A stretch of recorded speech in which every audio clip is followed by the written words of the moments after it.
Daí para frente, se for, a gente tem toda a história do Wing Chun, desde a fundadora até os dias atuais. Nós temos uma longa linhagem com o que o Sifu já trata com mais frequência. Eu queria explorar um pouco mais,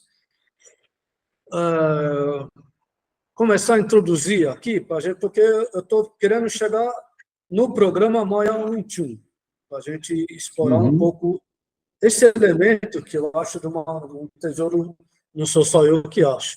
Ele é um tesouro reconhecido por muitos. Mas, por exemplo, aqui tem uma frase que eu retirei do Kung Fu Life, numa live sua, e eu anotei aqui para mim, que é do Patriarca Moyá. O propósito do aspas já, né? O propósito do sistema Wing Chun é conduzir o praticante para a disponibilidade plena. Esse estado não pode ser alcançado se você estiver fisicamente e emocionalmente preso às técnicas de combate. Você deve se livrar da dependência da expressão mecânica e confiar na reação do seu corpo, onde seu Kung Fu irá te proteger. Essa frase começa com o propósito do sistema Wing Chun. É o que dá para se dizer utilizando o verbo, né? Mas o próprio Sifu tem outra frase que eu também gosto muito, que sempre fala que o Kung Fu vive de experiência, e as experiências são suprarracionais e infraverbais. Ou seja, o Patriarca Moyá está utilizando uma palavra que existe um propósito para verbalizar uma expressão que não pode efetivamente ser verbalizada, né? Então, como entra o sistema nesse âmbito de raciocínio, se for? A primeira coisa interessante é que dentro, né, nós hoje, quando vamos comunicar a prática do Wing Chun ou de um sistema de Kung Fu, claro que nós encontramos uma série de barreiras e limitações em função de dissonâncias culturais, né? Então, quer dizer, as referências que o nosso público usa não são as mesmas que nós usamos. Por exemplo, vou dar um exemplo claro para você. Por exemplo, a ideia de propósito para algo, né? Então, né, existem até hoje várias obras dizendo da importância do propósito e tudo mais, né? Mas um sistema ele vai caber de maneira diferente para cada um de nós, principalmente o sistema de Kung Fu, né? Ele não tem o propósito em si mesmo.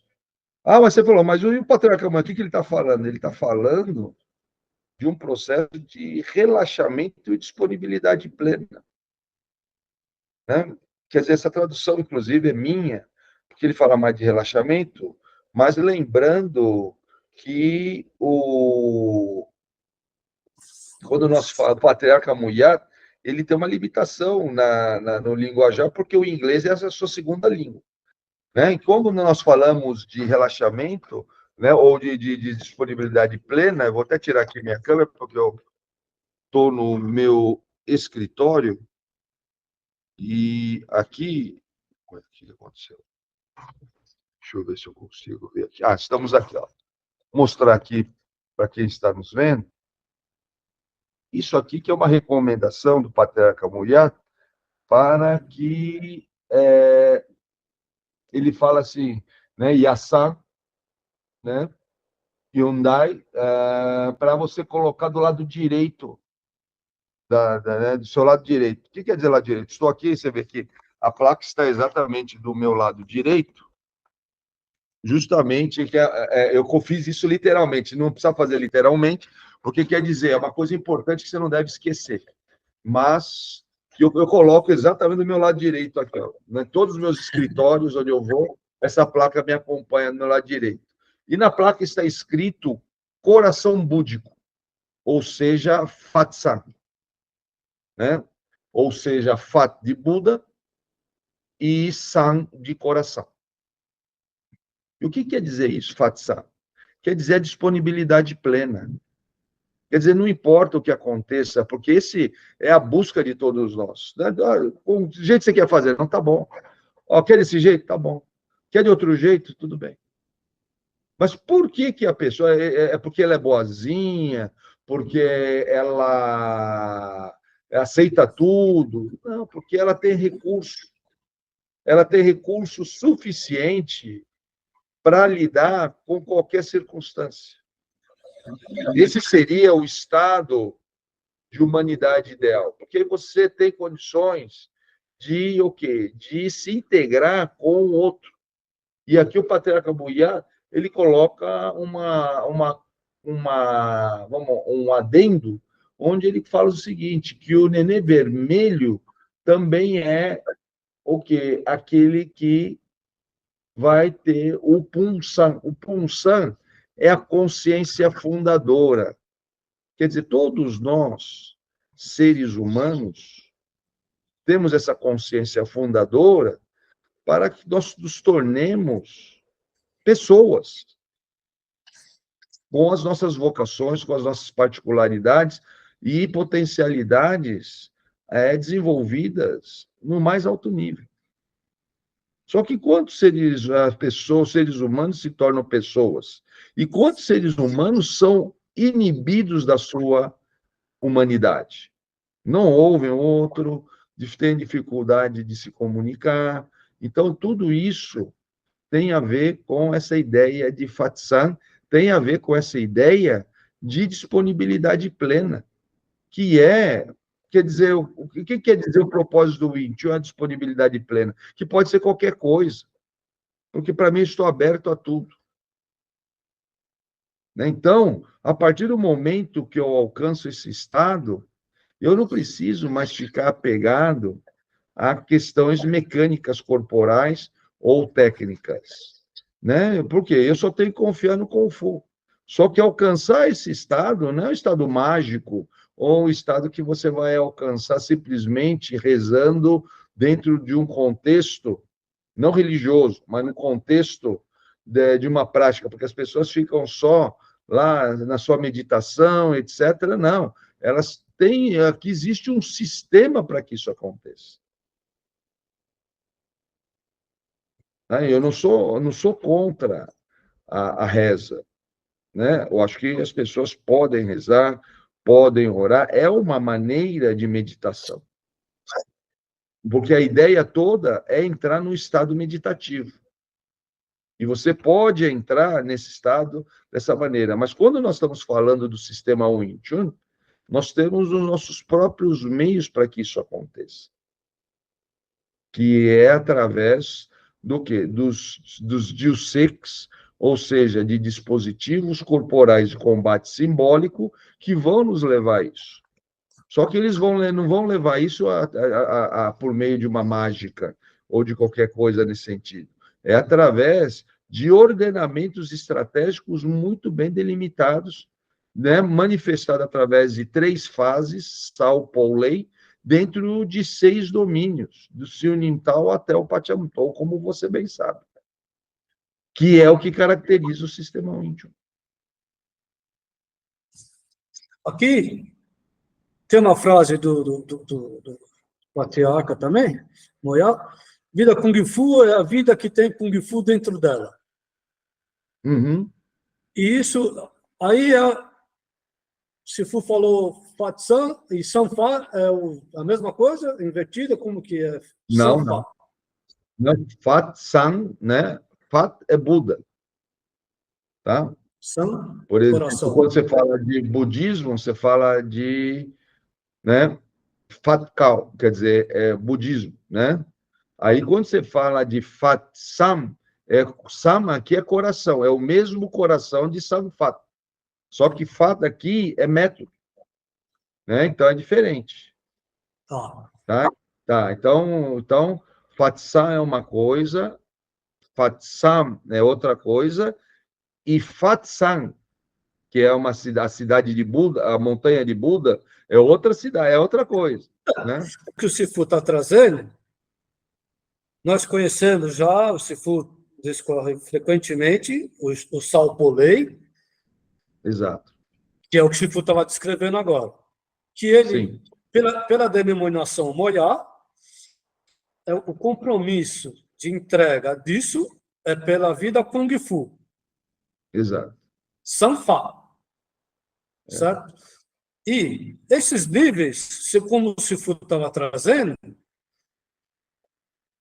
já tem, não é que é um objetivo, no sentido comum do entendimento disso, como meta, né?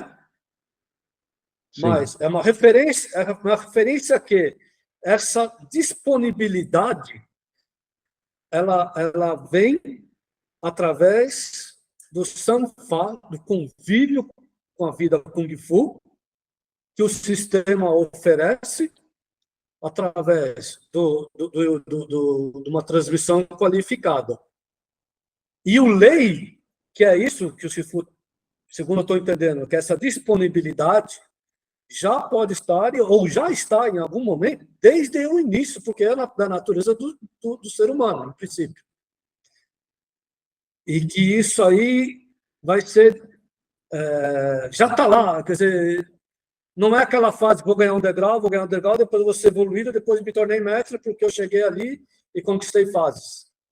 E como se Fu fala, ao contrário, porque eu tirei camadas que isso pode alcançar. Como o sistema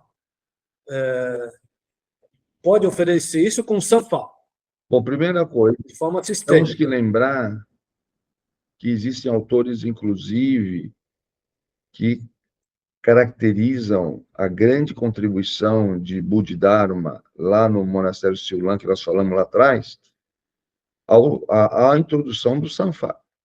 Tá? Então, é interessante isso. Então, o que quero dizer com isso? Que o Sanfa é anterior ao Wing Chun. Primeira coisa. Segunda coisa, o que basicamente é o Sanfa?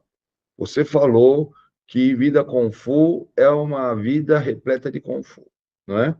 Ou seja, é aquilo que o professor Penmini chama de dimensão Kung Fu. Tá? Então, vida Kung Fu é você conviver com alguém que está nessa dimensão. Porque Kung Fu, você sabe muito bem, não dá para ensinar, só dá para aprender. Então, o que você faz? Você passa a conviver com alguém que está nessa dimensão. E se você não tiver essa disponibilidade que você está falando, você pode conviver com essa pessoa por 20 anos, 30 anos, e não ter um dia de vida Kung Fu. Porque você não está disponível. Então, E acontece. se a pessoa não estiver nessa dimensão, também ela não vou, convivendo com ela, também não vou chegar lá. Exatamente. Então, e outra coisa, eu digo mais. Muitas vezes a pessoa fala, mas eu tive vida Kung Fu com meu mestre, então agora eu estou qualificado também para prover vida Kung Fu. Também não. O fato de você ter sido provido de vida Kung Fu não quer dizer que você saiba prover vida Kung Fu. São duas coisas diferentes.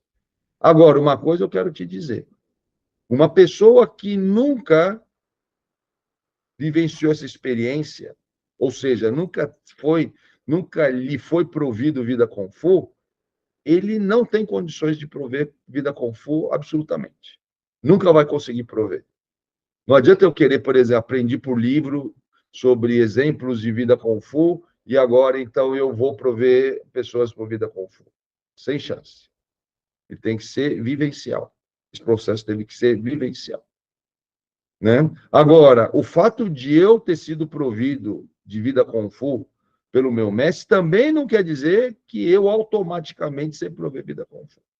Conheço N pessoas que tiveram esse processo e não sabem prover vida Kung Fu. Porque ela é muito personalizada. Ela é muito feito de acordo com o quê? Ele é ajustado conforme cada situação. Né? Então, é muito difícil. Então, cada situação é uma situação única. E aí você quer repetir e você, claro, não vai conseguir repetir. Então, você fala, meu mestre fez assim comigo, vou fazer com você também, vou fazer com o meu aluno também. Não vai funcionar. Porque não é por aí. Então, nós falamos aqui de algo, quando nós estamos falando de vida Kung Fu, que é o que nós chamamos de momento oportuno. O que caracteriza a vida Kung Fu é o momento oportuno. E é um momento oportuno de aprendizagem tão oportuno que você não percebe que você está aprendendo. Porque você não aprende à força, você não aprende na marra. Né? Você aprende simplesmente porque é oportuno. E daí vem uma expressão que nós usamos muito mal no Ocidente, que é de decorar. Né? De coração. Vem de coração. Só que como é que você decora uma coisa? Na marra. Lá falando, tem que decorar, hein? Então vai lá, repete várias vezes, força, força, força, força. Não é por aí. Não é através de uma... Interessante, se for. Me veio à mente o Sifu falando, você não percebe que aprende. E também é colocado, se não me engano, pelo próprio patriarca Moyá, que ele sai espontaneamente também. Exato. E é muito interessante isso. Quer dizer, ao mesmo tempo que você não percebe quando aprende, então você vai me dizer quando que então eu sei que eu aprendi? Quando você precisar, vai sair. Sensacional isso. Né? Você precisa, então, opa, então aí você fala, opa, então aprendi. Olha, ó, tá saindo aqui, ó. Então, isso daí o grande desafio, Sifu, que aí me permita, por favor, então, entrar, que é como o patriarca Moyá colocou para o Sifu a criação do programa para algo tão complexo quanto a gente está falando aqui. Sifu pode falar isso aí? Isso veio a partir, né, de um processo desde do início da nossa família em 88, mas esse pedido veio lá no Rio de Janeiro, quando ele estava vendo, nós estávamos justamente na transição do século XX para o século XXI, e ele estava vendo uma mudança muito drástica no processo de aprendizado do índio, que basicamente estava se transformando desse processo espontâneo, que é o momento oportuno, em momento programado. Por exemplo, seminários de final de semana. Então, aquele momento oportuno, que gerava através do convívio, e que saía de uma outra maneira, passou... Desperta aprendizado, né? Desperta assimilação. Isso. Não acontecia mais. Né? Acontecia a partir de... A pessoa aprendia por seminário. Ou seja, no final de semana ela fala, faz assim, ó. Né? Eu acho que nós já conversamos muito sobre isso. Por quê? Porque normalmente o que é um seminário? É alguém que vai lá e fala, ele explora muito bem uma determinada técnica, um determinado waza ou um determinado jiu-jitsu, e ele apresenta aquilo lá e as pessoas copiam aquilo lá como se fossem aplicações. Decora no sentido que o Sifu falou, primário, né? E aí você tem vários equívocos aí, onde aquele processo de aprendizado nunca vai alcançar o alto nível, nunca vai se converter em Kung Fu efetivo. Né? Claro, ele tem lá o esforço da boa vontade, dele estar lá, né? Muitas vezes viajou de longe. Então, o primeiro estágio do Kung Fu é o esforço. Só que fica nisso. Porque, primeiro, né, muitas vezes, aquela exploração feita por um determinado expoente não me cabe. Eu não tenho estrutura física técnica para poder exercer aquilo. Aquilo acaba virando um fetiche. Olha que bacana, ó, dá para fazer isso, dá para fazer aquilo, ó. Só que, ó, se eu fosse assim, se eu fosse assado, porque aquilo não me cabe. Então, você vê que há uma mudança muito séria quando você está falando de momento oportuno e transforma aquilo em momento programado. E o mérito do programa, né, de salvaguarda do sistema Wing que nós desenvolvemos, é transformar esse momento programado, que era algo negativo a princípio, em algo positivo de referência à parte do processo de aprendizado.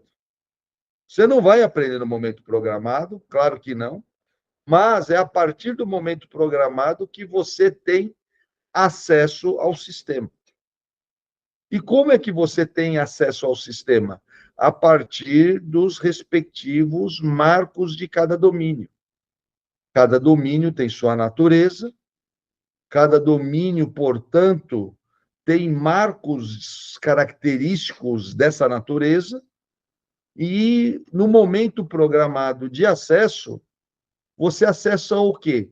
Cada um desses marcos dos 6 domínios do sistema Wing Chun. Então, ao você ter isso, você se instrumentaliza para poder trabalhar o momento oportuno. Porque muitas vezes, o que foi reparado, né? Que quando você tinha um momento oportuno entre irmãos, por exemplo, muitos não estavam preparados para prover essa experiência. Então, eles passavam o que eles achavam que era, da cabeça deles. E aquilo muitas vezes trazia mais dano do que benefício. Por quê? Porque a outra pessoa ela está desprovida de entendimento para poder se proteger. Agora, imagine uma situação onde aquele que tem mais experiência tem conhecimento de como prover essa experiência. E o que está recebendo a experiência, que é o tutorado, e o tutor, como nós chamamos aqui, ele está preparado também para entender como se recebe aquela experiência, porque ele já teve o quê? Um momento programado de acesso. Então, aquela espontaneidade, ela é usada num processo altamente benéfico, porque o que acontece na situação de oportunidade? Muitas vezes a oportunidade ela surge num momento muito, num lampejo. Então, de 10 horas, você aproveita 1 minuto. E esse 1 minuto, é claro que vale a pena.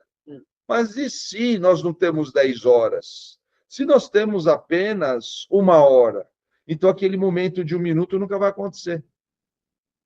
Então, nós temos que aumentar as chances para que esse lampejo oportuno, essa oportunidade, ela possa ser construída. E aí que entra a diferença do conceito, né, chinês de oportunidade e o conceito nosso ocidental, que oportunidade vem do quê? Daquela sorte que nós conseguimos colocar nossa embarcação num porto, e por isso nós conseguimos nos proteger. Né? Daí vem a palavra oportunidade.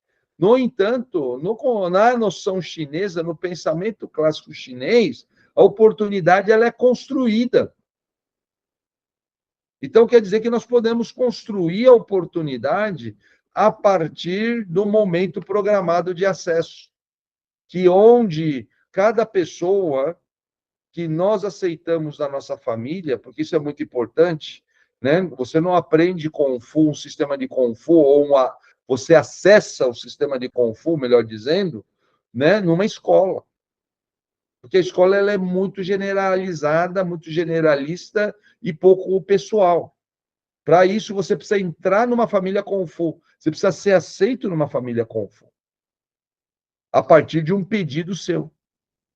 Ou seja, na educação Kung Fu, você escolhe seu mestre, o que você vai aprender, quando você vai aprender, quanto que você vai aprender. Só que, como nós vivemos numa cultura onde tudo isso é muito estranho, né? Nós não temos essa experiência. Onde que dentro da nossa formação escolar nós tivemos essa experiência? Em nenhum momento.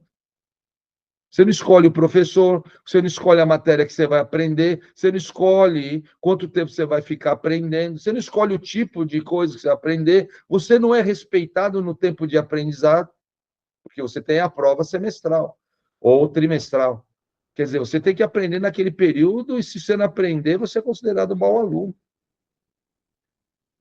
E aí depois você fala, poxa, eu não consigo aprender. E você é considerado mau aluno, é rotulado como um mau aluno, como uma pessoa burra, vamos dizer assim, simplesmente porque você não se adequou a esse método de ensino. Então, nós temos aí vários problemas muito sérios. Então, infelizmente, muitas vezes nós reproduzimos a situação dentro dos nossos molcuns, e isso não pode acontecer. Né? Por quê? Porque o grande diferencial do Kung Fu é esse. Você escolhe o que você quer aprender. Porque você escolheu o sistema Wing Chun, você podia ter escolhido qualquer coisa. Você fala, por isso você tem que ter tempo para escolher, ter vivência para escolher, né? E aí que entra um outro programa subjacente, que é o programa introdutório, que é o Wing Chun Express.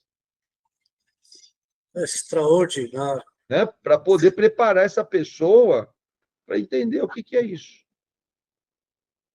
Assim como no Aikido, que nós temos lá, o Ikkyo, Nikkyo, Sankyo, Yonkyo e tudo mais, e as pessoas falam, não, mas isso é tudo, como chama? É tudo fantasia, porque quem que vai lutar agarrando assim? Quem que vai fazer isso aqui assim? Não, não é isso. Isso é processo de configuração estratégica inicial. Muito sinal. E o que acontece? Só que a pessoa precisa ser preparada para isso. Ela tem que entender por que ela tem. O Aikido tem certos costumes antes de começar, porque senão ele vai achar tudo muito estranho. Ou as pessoas vão progressivamente abrindo mão de certos costumes que existem e têm sua razão de ser. Né? Outra coisa que as pessoas não entendem é porque que o Wing Chun não tem comprimento típico. Por exemplo, principalmente nas artes japonesas, existe a importância, né, do Reiki, sabe? Que tem um papel muito importante e que está se perdendo. Eu lembro quando, né, isso eu li numa revista, porque eu não tinha nem qualificação para conviver nesse grupo nessa época, quando na primeira visita do Sensei Nakayama, que era o instrutor-chefe da Nihon Karate Kyokai, né, veio ao Brasil, né, um repórter perguntou para ele o que está faltando, né, no praticante de karatê brasileiro. E, obviamente, que o repórter perguntou isso com o intuito do Sensei Nakayama fazer as suas observações técnicas, né, para evoluir o karatê brasileiro. Sabe qual foi a resposta dele? Cortesia. É isso que está faltando. Quer dizer, o entendimento do rei. E no nosso caso, no Wing Chun, então você vai falar, então o Wing Chun é totalmente sem cortesia, porque não tem nem rei, não tem nem cumprimento. Não, não é isso.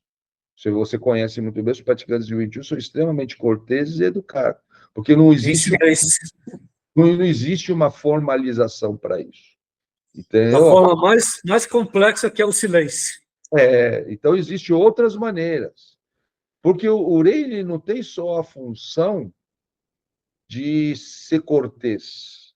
Porque a cortesia ela tem vários efeitos colaterais importantíssimos. E uma delas é a atenção. Uma delas é o alerta, o estado de alerta que você tem que ficar, que é ultra necessário numa experiência marcial. Então, o rei e marcialidade, a cortesia e a marcialidade estão muito juntos. E o que acontece? Por quê? Porque a partir desse estado de alerta, quando você reverencia, você constrói a sua guarda. Você constrói o seu, por exemplo, na palavra japonesa seria kamai, né? E no caso do Wing Chun seria o Jon. Por isso que nós falamos de Sanjon, a guarda viva. Por quê? porque nós não passamos pelo estágio do cumprimento. Nós já passamos do estágio do estado natural, por isso que a guarda tem que estar viva. Então, eu vou para o estado natural para a guarda propriamente dita, sem passar pelo estágio do cumprimento, que é um recurso muito importante, mas que muitas vezes eu não vou poder fazer dele esse recurso. Eu vou ter que estar atento. Então, cada um tem sua característica. Agora, eu posso também colocar um cumprimento. Você vê, alguns, inclusive dos meus irmãos Kung Fu, outros mestres, colocaram cumprimentos para fazer por uma questão do ocidental necessitar dessa situação. Ou, não só ocidental, vamos dizer, o praticante moderno, que está tão distraído lá no celular e outras coisas mais, ele precisa desse tipo de coisa, né? De recurso, de dispositivo para ter atenção. Se for... Então, existem outros meios de fazer isso no sistema Wing Chun e que, por isso, é respeitado. E ainda hoje nós não adotamos nenhum cumprimento por causa disso, né?